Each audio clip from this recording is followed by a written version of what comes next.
bring you the latest in the world of sports. I'm Paulo Del Rosario. And we give you the conversations you want to hear from your favorite icons and athletes. I'm Billy Capistrano. In tonight's Game Plan, we'll break down the top performing teams and superstars in the opening week of the PBA's Governor's Cup.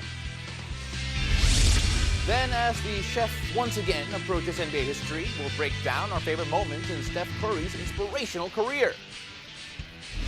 And we'll find out how Philippine beach volleyball continues to grow locally as they make their mark in the Asian scene. Buckle up, sports fans. Let's get in the game. Week 1 of the PBA's latest reinforced conference is under wraps, and the teams across the league have begun their respective campaigns towards the title. Now joining us tonight to list down the top performing squads in the opening week is PBA Rush analyst Diego Dario. Jegs, how are you doing? Hi, Diego. Hi, Billy. Glad to be here. Billy lang. Billy lang? Paano si Paolo? I was supposed to say that you've been playing well recently, pero I'll let that slide. Bill, get us started here because you're going to have me react to some of the stuff that Diego has to say too. So, Diego, we're going to talk about the top 3 teams in the opening week of the PBA, as Pao said. First up, we have the NLEX Road Warriors. 2-0 lead for them so far, of course led by their import KJ McDaniels. What is this team doing right?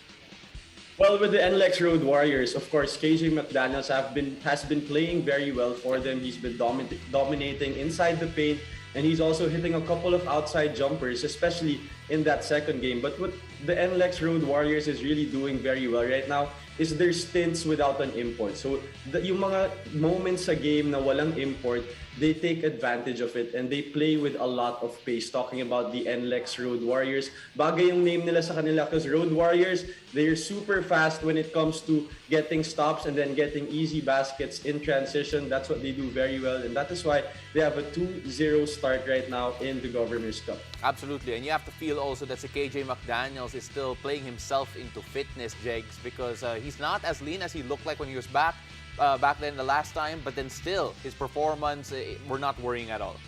Now Yes, that's especially with this the way he's playing right now. He's actually using a lot of his weight right now in bumping all of these locals, all of these imports down low, and to score easy buckets inside. Now, next up, Diego, let's talk about the Phoenix Fuel Masters. Also a pretty good start for them. They won their first 2 games. First one against Blackwater, second one against Terra Firma. Now, how does Paul Harris complement this team? Yeah.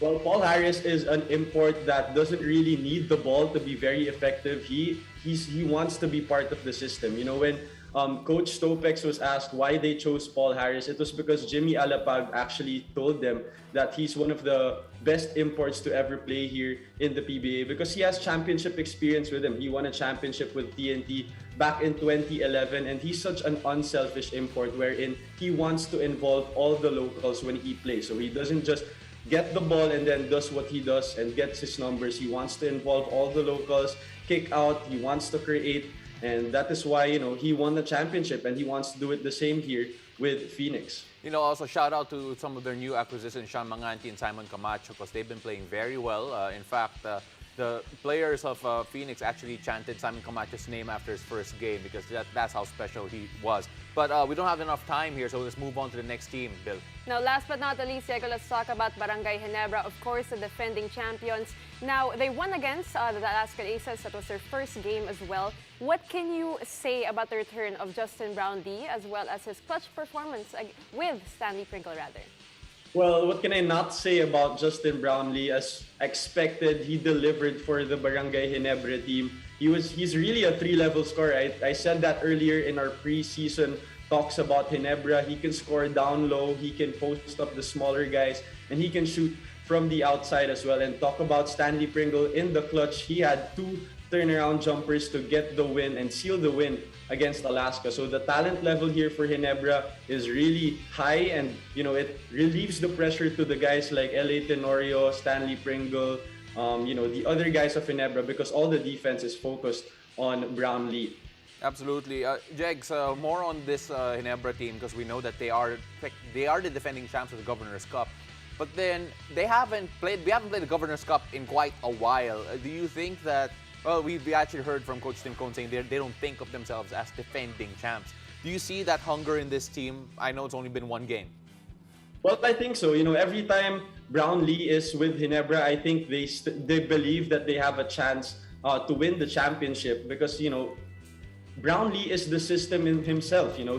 He's a multiplier effect for this Barangay Ginebra team. Every time he's inside the court, it relieves the pressure to all the stars of Ginebra, and that's what makes them a very tough team to beat. Absolutely. Jegs, tomorrow, actually, the PBA fans will get a treat. Araneta Coliseum, the Big Dome, they are returning. How big is it for the league, for Philippine sports in general, na babalik na yung mga fans sa Big Dome? Well, of course, I think it's gonna be good for the fans. It's been a long while since they've watched live basketball, especially PBA level basketball. And I think they lowered the prices for the fans, especially the tickets inside the arena. So that's gonna be a good thing for them and for the players as well. I'm sure they're gonna be more motivated. Sometimes people would say, it doesn't really matter if they're fans or not, but that gives an extra boost to the players because they're going to be very motivated to play for all their fans. Absolutely, Jegs. Again, the games tomorrow, it'll be Magnolia against Terra Firma and TNT against NLEX. So the first up at Magnolia and TNT since the last conference. Jegs, don't go away because we still have you here in just a bit after the break. As the chef once again approaches NBA history, we'll break down our favorite moments in Steph Curry's inspirational career. Stay tuned. You're watching the game.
back to the game. I'm Paulo de Rosario. It's not every day that we can watch a basketball player drop 3 after 3 and make us say, man, he's so inspirational. That is why tonight we celebrate the greatness of one, Wardell Stephen Curry, the second who is about to make the NBA history books once again. Steph is only 2 threes away from breaking Ray Allen's all-time three-point record. And what an opportunity to do it then tomorrow at the Mecca, Madison Square Garden in New York City. Now, as we approach history happening once more tonight, let's break down some of our favorite moments and milestones in Steph Curry's career. Still joining us for our discussions, NBA.com Philippines All-Star writer Diego Dario. We also have 2007 UAAP Co-Finals MVP JV Casio. Masaya si Billy because that was a very great part of all our Lasallian lives except for Diego. Billy. Real Lasallians versus real JV, kamusta ka naman? Ayos naman, thank you, Paula. Hi, Billy. Hello, hi Kuya. So, animo. Ayun. Billy, get us going here. Alright, you guys. So basically, this or that lang naman. We'll give you 2 options and you pick which one you would rather go for. So first up, better milestone. Let's start with Kuya JV. 54 points at Madison Square Garden in 2013 versus career high of 62 points in 36 minutes against Portland in 2021. Ano mas tight mo? Anong mas okay sa'yo? Siguro yung points na ganun, sobrang hirap talaga yun, di ba? Siyempre at NBA level.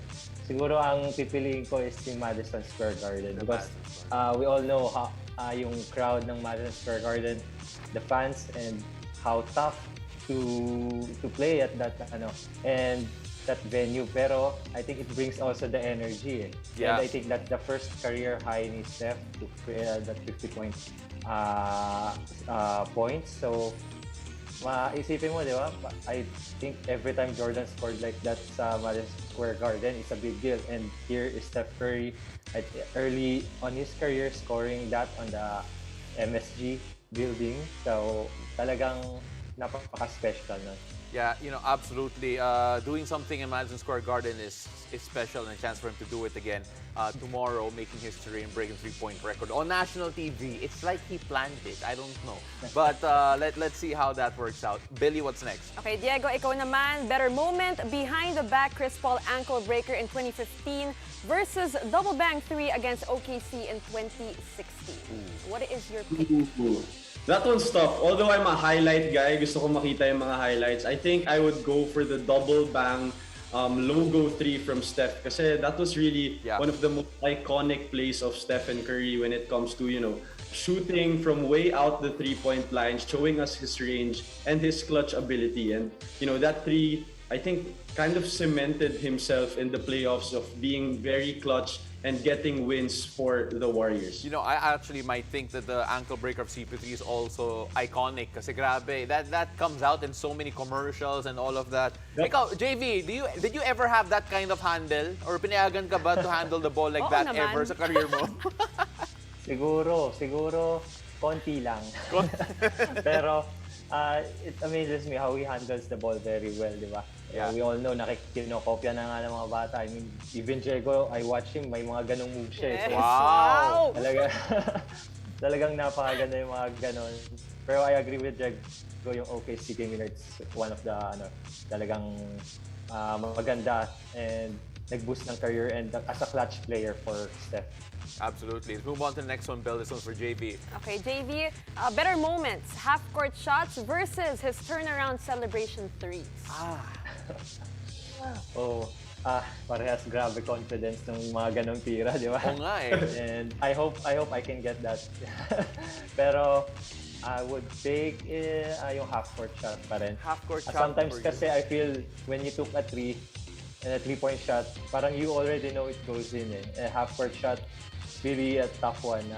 It's very far, pero on a consistent basis with Steph Curry, talagang grabe yun. Yeah, no, absolutely. Jegs, how about you? Well, I would agree with Kuya JV. Pero I think both shots personally show how Steph Curry really works hard at his craft. You know, yung turnaround 3, it just goes to show na how confident he is. Ang dami niyang times and ang dami ng reps na tinitake niya yung ganun. And also the half-court shots. I'm sure he wouldn't take all those shots if di niya yun pinapractice. And it just goes to show how hardworking Stephen Curry is. And it's showing. He's playing at an MVP level this season. Absolutely. Of course, ako personally, I have to go for the turnaround three-pointers kasi grabe. The audacity to just turn around, celebrate, and before the ball even hits the net, it's incredible. But Bill, let's move on. All right, this one is gonna be especially for Kuya JV kasi hindi ko alam kung makaka-relate si Diego sa tanong na to. Pero Kuya JV, would you rather be a 3-time champion and a 2-time MVP or a model husband and father? Take note, model husband, hindi model husband and father. Well, it's really being a model family man. Yeah. Siguro. That's really important thing for me. I'm a family guy. Seeing your kid growing up and spending time with them, very special. And of course, having a wife that supports you in any way you can. Just, pwedeng mawala yung championships lahat, pero the loving wife and loving kid, yung ganong type of environment, napaka-special. So I think I heard pa nga kay Steph na when Steph Curry na when he goes home, even though the losses, basta makikita yung mga kids and his loving wife talagang okay lang. Yeah. Wala na pagod niya. So I think yun yung most important. Definitely a champion off the court. And for our last point here, Bill, let's have Diego go with this one. Yes, last but not the least, Diego, better milestone, unanimous MVP award versus most threes in NBA history, which is happening tomorrow. Ooh, I think that's tough. I would go for the most threes because I think that's a little bit for the legacy of Steph Curry, and it just really shows how the game has changed under his era with Steph Curry just shooting a lot of threes. I think maraming makaka surpass in a lot ng maraming 3-point records in the future because of how much 3-pointers and how many 3-pointers are being shot in the games. But the unanimous MVP is also tough because it shows the respect of all the players, all the coaches around the NBA, the respect of them to your game. So I think I'll go for the unanimous MVP. The 3-point record will always be there because that's how the game is played right now. Absolutely. And, both milestones, really incredible. And I think there's no wrong answer when you talk about that. But gentlemen, thank you very much for joining us here today to talk about Steph Curry. Of course, it's nice how we are all assuming that he's going to break the record tomorrow. He probably will, diba, JV? Kasi dalawang 3-pointers na lang yung kulang eh. Oh my goodness. Kala ko nga kanina pero basta katulad sinabi mo, mukhang pinaplan niya sa... Diba, hinintay niya. Yan yung conspiracy theory ko. Oh. Alright guys, thank you very much for joining us. Thank you. Thank you. Now, when we return, we'll find out how Philippine beach volleyball continues to grow locally as they make their mark in the Asian scene. Keep it here. You're watching The Game.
Welcome back to the game. Philippine beach volleyball has definitely been making big strides here in 2021. From having 2 local competitions to playing internationally in the seniors and juniors level, outdoor volleyball has definitely grown competitively in the past year. Tonight, Asian Senior Beach Volleyball quarter-finalist Krong Arbasto joins us live to share his thoughts on the development of the sport. Krong, welcome to the game. Hello, welcome. Hello. Thank you for having me. No. Thank you. I like how ikaw yung nag-welcome sa amin, Krong eh. Welcome din sa'yo. Pero Krong, let's get started here, Bill. Now, Krong, before anything else, kamusta yung overall experience mo sa Asian Seniors Championship? Ano yung feeling na nakatungtong kayo ni Jude sa quarterfinals? Para sa amin yan, hindi pa rin kami nakapagpaniwala kasi hindi namin akalain na darating kami sa ganung posisyon. Kasi pumunta kami doon for experience. Yun nga, meron pa rin palang kasamang free na panalo. Kaya dinala namin yun, sobrang laking boost para sa amin na makarating kami sa ganung posisyon sa Asian Seniors Beach Volleyball. Absolutely. Kring, parang ang dami nangyari sa beach volleyball this year despite the pandemic. Yan ba yung pinaka-highlight mo in terms of yung lahat ng nangyari sa taon na ito? Yes po, sobrang laking achievement na nakapaglaro kami ulit sa Thailand kasi nung first na labas namin this year is Thailand din. Then sinundan nung PVR na 2 league. Then last nagtapos kami sa yun nga aabot kami ng quarter. Sorry, Krong, I think we're losing your connection here, but then we'll try to get you back. Pero Bill, grabe, being able to go compete in Asia in a continental tournament despite the whole pandemic and reaching quarterfinals, sabi nga niya that it's a big highlight. But I think Krong is back here, Bill. All right, now Krong, let's move on to the next question. Meron bang pressure sa inyo dahil nga you're paving the way for the younger volleyball athletes here in the Philippines? Kasi alam nyo, trailblazers na kayo here in the beach volleyball scene. Yes, sobrang bigat ng pressure sa amin, especially na kailangan i-give back namin sa aming mother sponsor, Ribisco.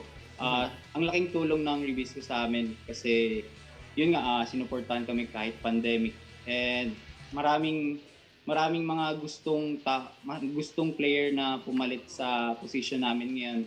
Kaya grabe yung pupuka namin sa ensayo hanggang next year po. Absolutely. And syempre, there are younger players now coming up, following in your footsteps. Can you talk a bit about yung talent level ng mga younger beach volleyball players are coming up? Actually ngayon, ongoing yung under-19 and under-21 sa Thailand. Nandun yung team from Negros. Sila ay para willing din na to make history para sa bayan natin. And meron din na sa part ng Visayas and Mindanao na gustong matuto sa bagong sports na to. Kaya siguro big factor siya na magiging impact sa national team. Now, Krong, lastly, ano yung message mo sa mga aspiring beach volleyball players na talagang hinahangaan kayo? Sa mga gustong matuto sa sports na to, huwag kayong mahiya mag-explore. Mag-enjoy lang kayo dahil pag minahal niyo yung isang bagay, mamahalin din kayo balik. And ang laki pa ng balik sa inyo. Sobra lahat. Grabe. Well, that's one of my favorite messages that I've heard from an athlete recently. Krong, salamat ulit. Thank you very much. And stay safe, stay healthy. And we can't wait to see you on the beach court again soon. All right. Meanwhile, the MVP group of companies, together with its partners, are in unity in spreading joy and hope this holiday season. And you can be a part of this remarkable movement. Our official folk from Isla Tibaguin in Hagonoy, Bulacan, received a holiday surprise. Let's watch this.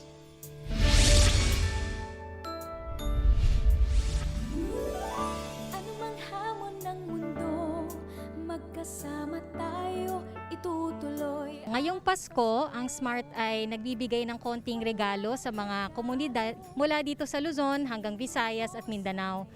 Dito sa Isla Tibagin, tayo ay namimigay nito mga Santa Rice na naglalaman ng mga bigas sa samahang mangingisda ng Isla Tibagin. Kasama na rin ang ilang mga senior citizens at PWDs. Malungkot po yung naging Pasko po. Dahil na po naapektuhan po kami ng pandemya. Dahil nga po sa mga isda po na-stranded po.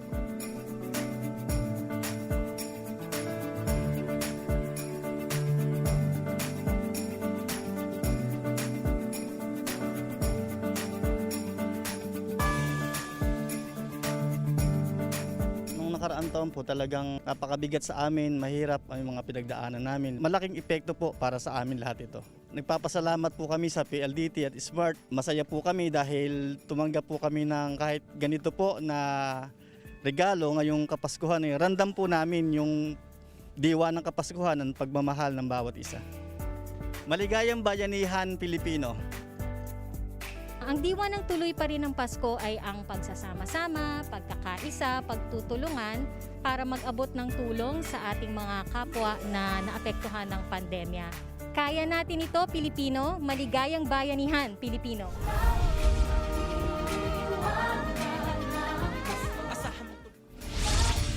Let's do our part and spread the Christmas cheer to our fellow kababayans. You may send your donations to the accounts flashed on your screen or contact us on the following details. Tara na sa isang maligayang bayanihan, Pilipino. Thank you so much for joining us. I'm Billy Capistrano. Catch us weeknights here on One News, One Sports, and One Sports Plus. I'm Paulo Del Rosario, and this has been The Game.